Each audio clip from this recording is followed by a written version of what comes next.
Friends, நீங்கெல்லாம் நல்லா இருக்கீங்கன்னு நம்புறேன். இன்னைக்கு பார்த்தீங்கன்னா டே 15 5 கிலோமீட்டர் நான் ஸ்டாப்பா வந்து ஓடி முடிச்சிட்டோம். 2 ரவுண்ட் தான் அடிக்க முடிஞ்சது ஃபாதரா. அதுக்கே வந்து வேறு தூத்தி நாக்கு தள்ளிருச்சு. போக ஒரு பயங்கரமான ஒரு மோட்டிவேஷனாவும் இருக்கு. வாரத்துல ஏதோ ஒரு நாள் 2 நாள் மட்டும்தான் இப்போ 5 கிலோமீட்டர் ஓட முடியுது. மற்ற நாள்லாம் வந்து 2.5 கிலோமீட்டர் 2.5 அந்த மாதிரி தான் ஓடிட்டு இருக்கோம். ஸோ அதெல்லாம் 5 கிலோமீட்டர் வந்து கண்டினியூஸா ஓட ஆரம்பிக்கணும். ரொம்ப முக்கியமா வந்து பார்த்தீங்கன்னா இதே ஒரு மோட்டிவேஷன், இந்த வேர்வை பயங்கர இதா இருக்கு. என்ன சொல்றது, எப்படி சொல்றதுன்னு தெரியல. ஒரு மாதிரி ஃபீலா கெட்டா, ஒரு மாதிரி கீஸ் பம்ஸாவும் இருக்கு.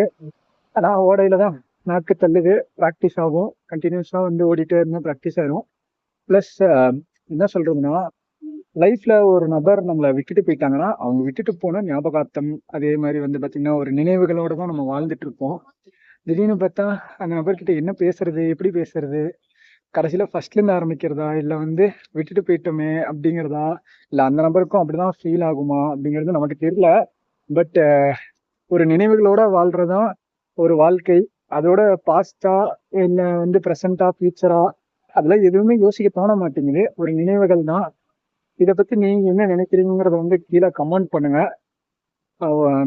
லைஃப்ல லைஃப் ஃபர்ஸ்ட் மூவ் ஆன்னு ஒரு விஷயம் இருக்கு. அதே மாதிரிதான் நம்மளும் தினமும் ஓடுறோம், ஓடிக்கிட்டே தான் இருக்கணும் லைஃப்ல.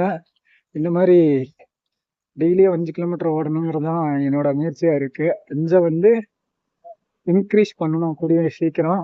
அதுக்கும் ட்ரை பண்ணோம்.